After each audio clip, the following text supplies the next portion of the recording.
Then the men come and they say, I've heard about this women's charter. I'm going to lose my kids, right? Is there such a thing as an ideal couple for a divorce? The couples that I am the happiest to meet. Dorothy Tan, a family and divorce lawyer and one of the top 100 women in litigation in Asia Pacific. She increased the client share of a 13.6 million asset pool from 25% to 75%. In 2024, 7,382 marriages ended in divorce, and the biggest share of divorces happens in marriages that last 5 to 10 years. You know, when someone walks into your office, right, saying that, okay, I want to see a lawyer, I want to get a divorce. Yes. You know, what is it that you feel that they get completely wrong? One of the things that I hear often from the clients that step in, they're filled with hurt. You know, it's years of build-up. And they'll always say, I'm looking for a lawyer that can help me win. When I ask them, what does winning look like to you? They don't really have a sense as to what it is that they want to see. The people who do the best through a divorce are the ones who are able to find some sort of emotional peace about it instead of trying to look backwards and take revenge on someone that has hurt them. I think people have to stop thinking about it as they failed. You got to think about it as a chapter that you've gone through. Once they come into a marriage, and then you have your HTB, you have your assets, you know, you have your children, all of these are things that they fight about, and that winning, like, I want to win, that mindset comes in. What do you feel that couples should actually talk about before they even step into a marriage, right? I think we need to see and understand that a marriage ends up really being a contract of expectations. And most times, unfortunately, these are unspoken expectations. Yeah. So if there's a conversation that I think people need to talk about is in bringing these expectations to the forefront. And I think one of the most important, the starting point for people to discuss this is to talk about money. But it's more than just how much do you earn, how much do I earn. I think we need to think about how do we think we're going to run our finances. You know, if we're going to have children, who's going to take on the financial burden? Who's going to make a career sacrifice? Is that person willing to make the career sacrifice? Now, if you don't talk about it at the start, that's going to create a lot of resentment over the years when you realize that you guys are seeing the world in two completely different ways. There's one word that, it's quite a technical term, but you always hear this with divorces, right? Irreconcilable differences. Yes. Right. What does that actually mean? And, you know, what sort of couple actually is eligible for that? When someone files for a divorce in court, they need to tell the court what led to the breakdown of the marriage. So in proving that there's an irretrievable breakdown in the marriage, you've got to cite a reason, a fact for divorce. You can't just decide to say, I just want to get a divorce, I don't want to say anything more, which a lot of clients come and say, why? We both agree to a divorce, why do I have to still cite a reason? I would think the same thing too, right? Yeah. Very recently, we've got a new fact for divorce. That is divorce by mutual agreement. Since we both agree, it's mutual agreement, right? So we don't have to tell the court. We don't have to write anything else to the court. That's not true. We need to tell the court what still led to the breakdown. But instead of having got to pin the blame on one person, we could make it mutual. For example, you know, we couldn't see eye to eye on how to run the household finances. We're not saying that my spouse saw it wrongly, but we just had different views on it. All right, that's the first part that we need to satisfy the court of. The second thing that we need to tell the court about when we use divorce by mutual agreement is to elaborate on what attempts have we made to reconcile. Oh, okay. So it's kind of a safeguard there because the court also doesn't want parties to just willy-nilly use this as the ground just to say, hey, I just want to get a divorce. So if you want to use divorce by mutual agreement, the court must see, you guys have tried. You've done some work. You've Like gone therapy. to see therapy. You've gone to see a marriage counselor, you know. Maybe we've involved our friends and family. We've sat down. We've talked about it. And despite all of those interventions, we've decided that the marriage has broken down. We would like to go ahead with a divorce. And that's so interesting because, you know, when you think of a divorce, you assume that, you mentioned the word court, right? You would think that you just walk into a lawyer's office and it ends there. Yeah. That the lawyer takes care of everything for you, but that's not the case, No. is it? So they do have to turn up in court, no matter what it is. So the good thing is if it is agreed, both of you have sat down, you've talked about agreeing that the marriage has broken down, you would like to go ahead with a divorce. We've been able to sort out what we call the ancillary matters, which is what's going to be the caregiving for the kids, how are we going to divide the house, are we selling it, etc. If you could sit down and talk about all of that, we can go ahead with an uncontested divorce, whereby neither party has got to step into court. The lawyers sort out the paperwork, and then we watch the process. The court looks at the paperwork on the day of the hearing, and if all is in order, they grant the divorce. But if it is so acrimonious, or you didn't want to have a conversation about it, you start a regular contested divorce, then chances of going to court are quite high. At the very least, to try and attempt court mediation first, which is still a way of trying to reconcile, but you've got to still turn up in court with your lawyer, which can be quite uncomfortable for some people. And is the mediation compulsory? Is it court ordered? So if it is an uncontested divorce, it is not compulsory, because uncontested means that by the time we get the papers to the court, everything has already been agreed Discussed, upon. okay. If, however, we start a contested divorce, so we are saying we want to fight it out, we just can't reach an agreement. But if we've got children below 21 years old, the mediation in court is compulsory. You must go for mediation, because the court still feels that, hey, there are children involved, it would be best for everyone if we could resolve this amicably. And I love mediation so much because it gives back a sense of control and autonomy to the parties that are in it. Now, coming to that, Dorothy, there are people who are married for a short period of time. Like you hear these stories where, okay, they get married, apply for the BTO, and then after 5 years, it's like it goes pear-shaped, even before the BTO is completed, right? Does the duration of the marriage matter? Like, is there a certain period somebody has to be married for? Or, how does that work? Yeah, to get a divorce, you must be married for at least 3 years. So from the date you register your marriage at ROM, unless it's exceptional circumstances, file for a divorce until 3 years later. The short marriages tend to start from 3 years because of this time bar. Is there such a thing as an ideal couple that you've seen for a divorce? What a great question, Durga.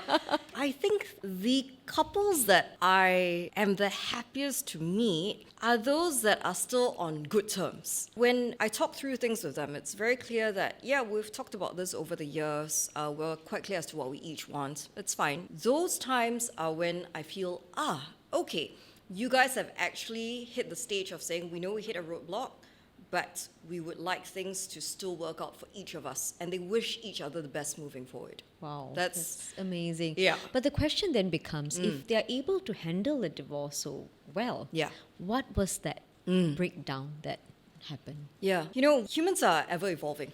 And as individuals, we change over time. Right? And something that I always think about is when you put two people together, at some point in time, there was a confluence as to what each one of you wanted for life. You were good for each other, and maybe now you want different things in life. So what leads to the breakdown is perhaps when people realize maybe we didn't put in the work to continue to work as a union.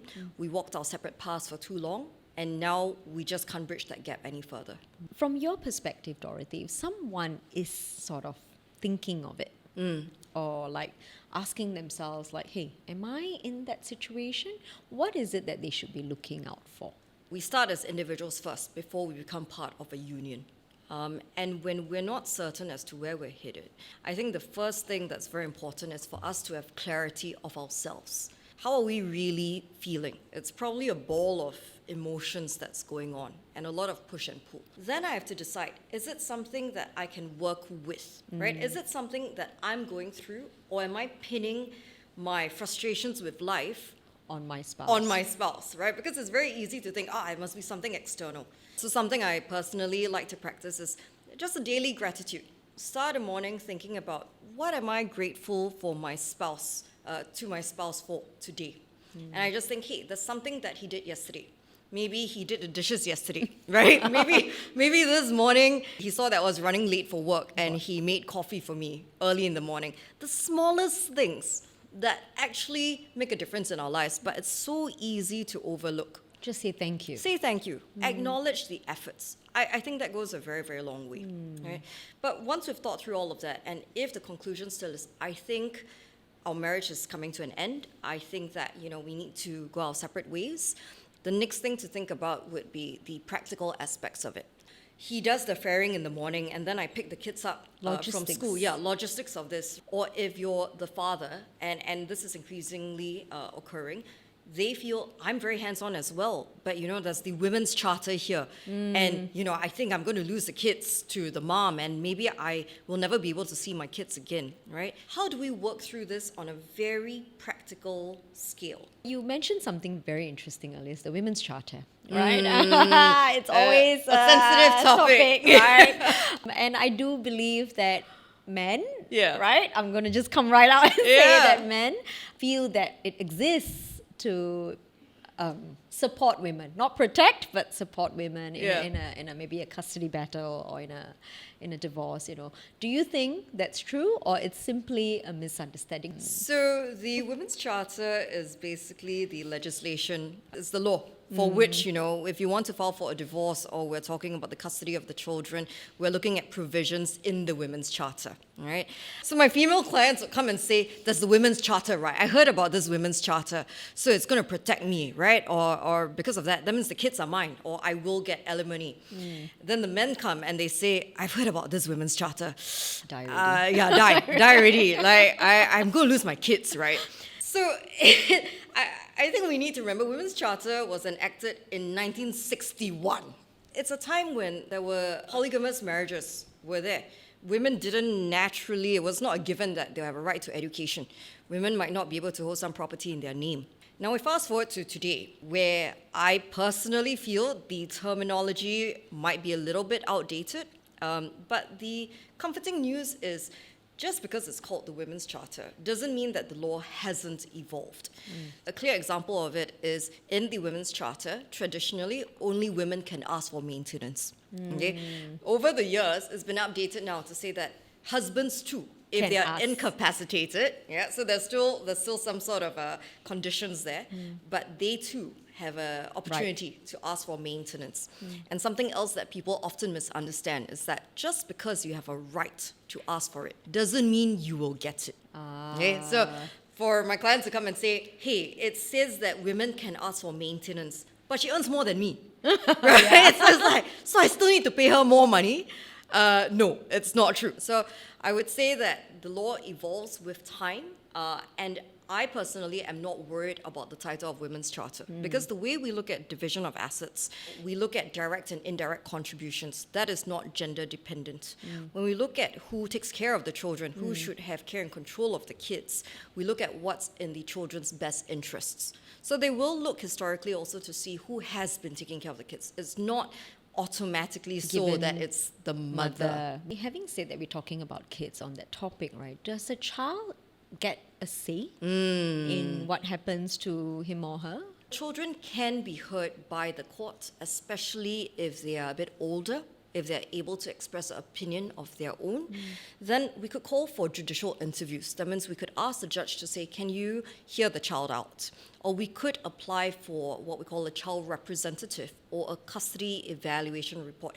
Very technical terms, but it's all different ways of ensuring that someone's talking to the child and getting a sense from the child as to how he or she feels about what's going to happen.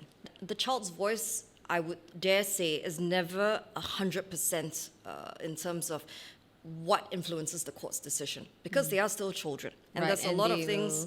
Lean towards if dad is a fun dad. Yeah, exactly right? that. So if dad's always buying me toys or if mom is always letting me eat junk food, but dad is the disciplinarian in the home, then I may choose mom. I'm going to choose the person that, gives me a happier time, right? And the court is very well aware of that as well. So the people that talk to the children, they are trained. And that's what we always have to tell our clients. You don't have to worry that they'll just hear from the child to say, I prefer mommy, right? They'll dig into why. What's really going on? Is it because that's the more fun parent? Have you ever, Dorothy, in your time as a lawyer, turned away a couple and say that, I think... For families, it's very, very different, right? And I think if you want to be passionate about the work that you do, you can't just take your client's word for it. Because I think very often when they come to you, there's so many emotions at play. I think one of the things that we need to do as the family lawyer is to really suss out, do they mean what they say? And I think as a family lawyer, us knowing the sheer suite of support there is out there, with and without the financial resources for it. For example, there's a lot of family service centers and government help that can help provide counseling services. Then it's for us to do that sort of discernment exercise. And sometimes I tell clients, I think you need to think about this and perhaps talk to someone else, not a lawyer, not yet. Talk to someone else about it, think this through. If you still feel like pulling the trigger, come back and we speak again. Right. Now, for many Singaporeans, we're talking about now, if I go into a divorce, right, their asset is their home. Yeah. Yeah. The biggest asset. The biggest asset, right? So what surprises most people when, they come to you and say that, okay, this is what's going to happen to your home? Because that's a big shift, right? Like suddenly, we don't get to share this? You know, that sort of- absolutely. When the court looks at the property, when they look at a matrimonial asset, they would first, broadly speaking, see if it's an asset that falls within the pool. So if it was something that was acquired during the marriage, let's say we got married and then we bought a property, that is definitely a matrimonial asset. Sometimes it might be a property that we bought before we got married, but we used it as our matrimonial home. So the family stayed in it, grew in it.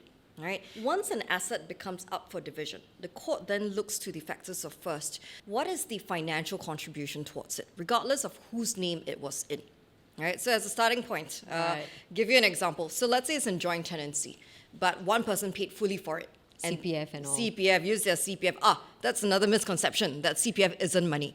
Right. That's another one where people say, wait, you mean they get to divide CPF? CPF is still an asset, right? It's very much a form of monetary value. But doesn't that belong to that individual though? We could go on for an hour now. I could run a whole tutorial about this. So when the court says it's a marriage, it's a union. So the big picture idea is that whatever each party acquires during the course of the marriage, it is a matrimonial asset up for division. Even if it is in that person's sole name. Right. Right. So, like your CPF. Like your CPF, like your bank account money, it's all an asset that the court can look at. So, and that includes like your MediSave, everything, the whole MediSave, works. your special accounts, your ordinary accounts. Okay. It is anything with value, any financial value can be pulled in. And then we look at the indirect contributions, which is to say over and above the money that we've put into acquiring the asset, how long's the marriage been, what are the sacrifices that have been made, who's been taking care of the household, who's been bringing the kids for tuition. All of that will come in before the courts can go through a decision as to what's a fair division of the asset. And how about things like your pet dog or pet cat? You hit on such a good point because we've got so many porins now. Yes. And they'll come and they'll say, okay, I want to talk about my access rights to my dog. When can I see my dog? Or I want to make sure that she pays for the vet costs for the dog. Shouldn't be too hard, no? It's that we would think, right? Yeah. And this is the thing that pet owners always stare at me for when I say it. Pets are still seen as chattel. Chattel is a very old school word for saying it's an object. What? So unlike children, I can't have a court order that talks about the care arrangements and timings for a pet dog or a cat or rabbit. A lot of things that we can't resolve just in black and white in a court order, we can still talk about when we're trying to mediate matters. When we're at mediation, that means both parties are seated with their lawyers. We're trying to have a negotiation about everything. We can't talk about pets. So we can still say, look, this is something that's important to both of you. What is the arrangement you would like to see? And the sky's the limit in terms of what we can talk about. Right. Now, there's another interesting thing that we see that's going up in the on the rise here in Singapore: prenups, which is very, very popular in the States, for example, right? And you hear it with like big, wealthy families and etc. What do you have to say about that, Dorothy? I personally love the idea of prenups. Wow. Okay. And like, who should get it? Like, is it only for everyone? And I know goodness. this might not be a popular opinion. I think the traditional thinking or one view that I hear is, but then a prenup means that I think that the marriage is going to end. Yes. Right? Why am I thinking about it? It's not a romantic thought. And is it a misconception that it's only for the wealthy? I don't think the idea as to the value should scare people off. Because for example, even if we've got less, you would like to have a happy union, or you're going to have kids. The cost of raising your kids might be drastically different from raising Jeff Bezos' kids, right? Yeah. Have those conversations at any tier, any age. I think it's going to be important. A prenup is just a tool that helps make a conversation happen. It's not saying that the conversation should stop after we get married. I think it's a conversation that you should have frequently and you should revisit it because, again, people change over time. Expectations change, right? It's a document that's done before signing the papers, before going to ROM. I'll suggest starting that earlier. So a prenup is a free form. So you could put anything that you want into it. So it could even be right down to what I want my child to study in school. Yeah, if you've been able to think that through and you've hit the point where you say, this is very important to me, or it's very important to me that our children will be Catholic. You know, they're religion. gonna, religion. Because it's a private contract. It's not a legally binding contract. It is a legal document still, but it is not a court order. So you have a lot more flexibility in terms of what you want to do with it and what you want to put into it. To me, I see no downside in it. Yeah. Right? If we have a difficult conversation and we can't get through it, then really relook the whole relationship. You know, and I dare say, is this something you want to commit the next 50 years of your life to if you don't even dare to have that conversation now? And if you've cleared these difficult conversations, these slightly more sensitive conversations broadly around money and expectations, and I would think that no matter how rich or, you know, less well-to-do a family is, it really doesn't matter. Doing a prenuptial agreement shouldn't cost very much. It's definitely cheaper than doing a contested divorce down the road. Yeah. So I would say that conversation that you have around it already sets the tone for what the marriage is going to look like. Yeah. Right. So speaking of ending the relationship, there's another term that always gets also thrown about, which is an annulment. Ah, yes. Yeah, what is an annulment? What's the difference between the two? Yeah. So an annulment is what we call technically it's a voidable marriage. A voidable marriage is a scenario where you could have an annulment. It just means the grounds for getting an annulment are different from that of a divorce. Earlier we talked about how for a divorce we need 3 to years. show irretrievable breakdown of the marriage. An annulment is a scenario where the marriage very technically, for example, hasn't been consummated. So traditionally, again, to be married, you have consummated the marriage, right? So a ground would be to say, actually, we never did consummate the marriage. So let's almost undo it and say we go through an annulment.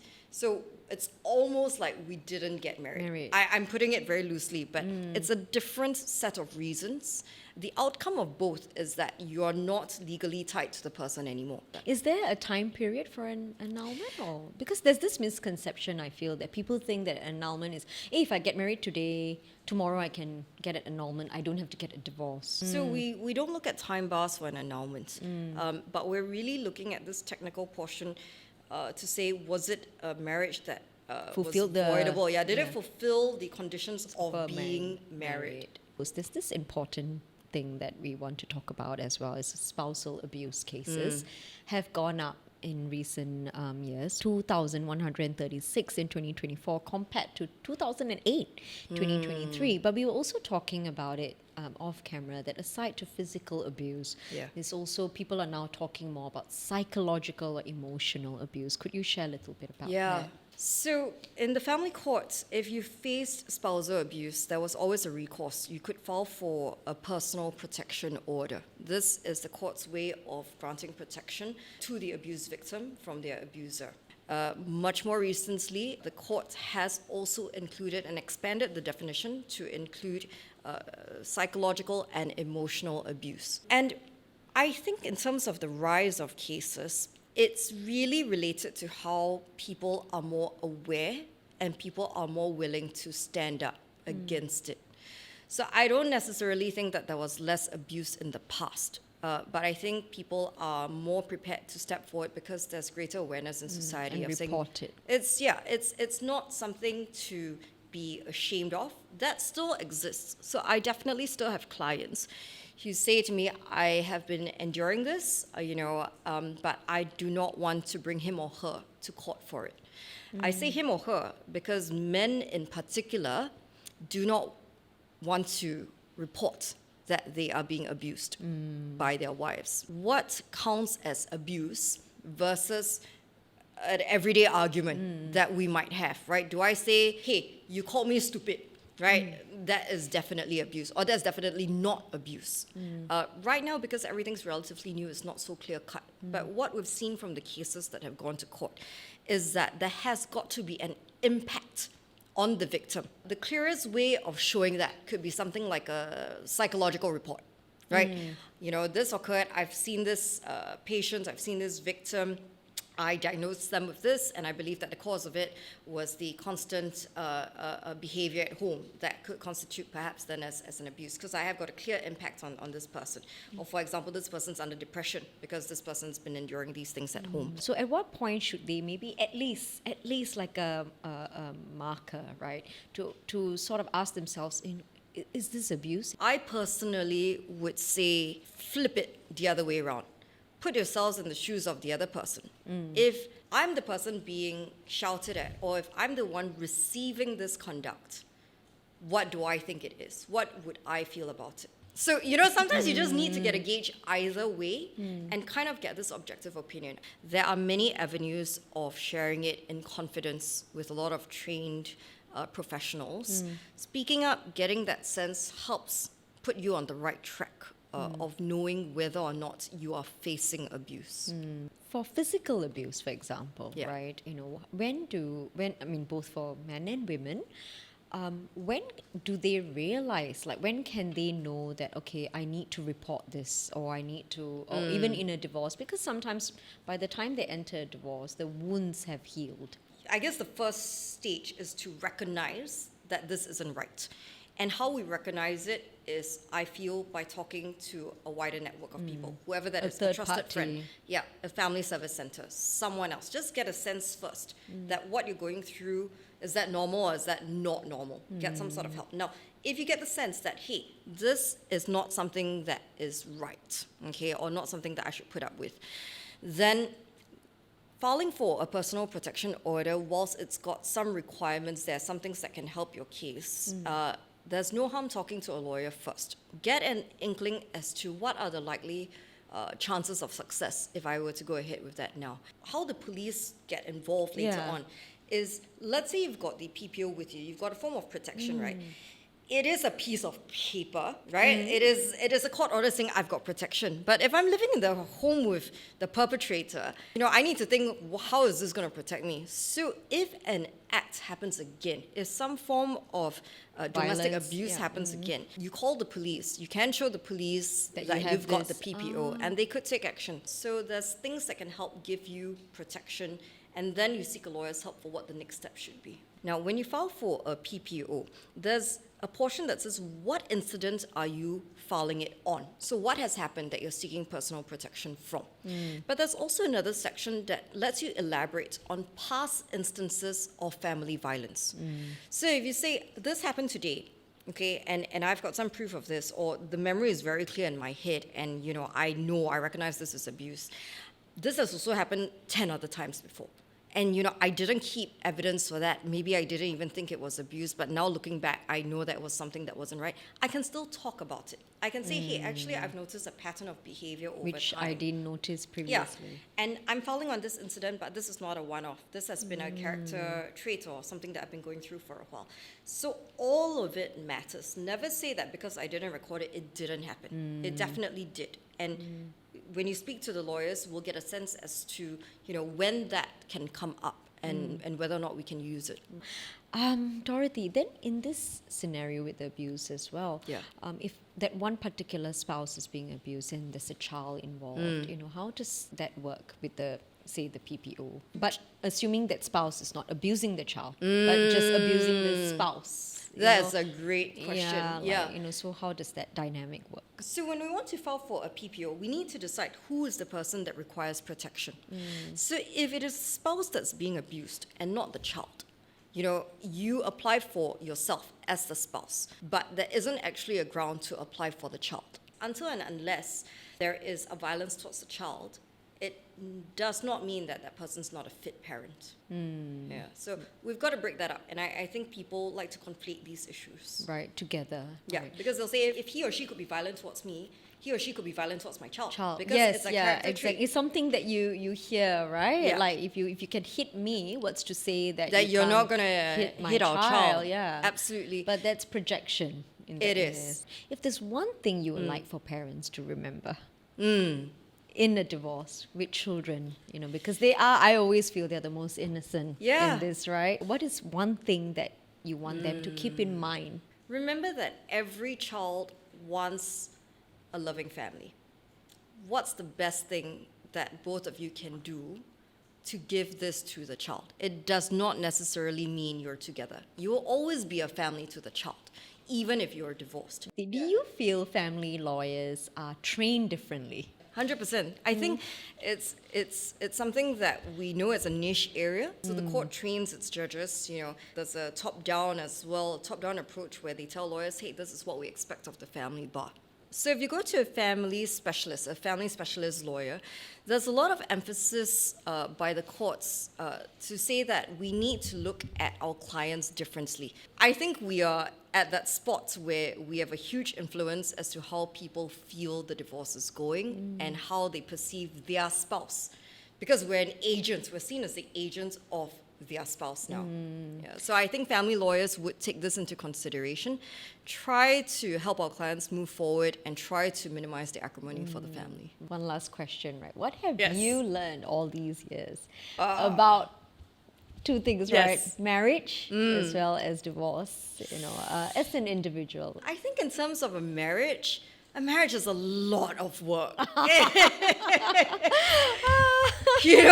Like the joke that we sometimes have is saying that it's easier to go to work than it is to maintain Oh, a marriage, yes, right? it And I also want to say it's not really about romance. It's about a lifelong partnership, what it is that you envision for your life, because it's not always going to be romantic. And when we say through thick or thin, You really mean what it? does that mean, right? Let's break that down a little Yeah. bit.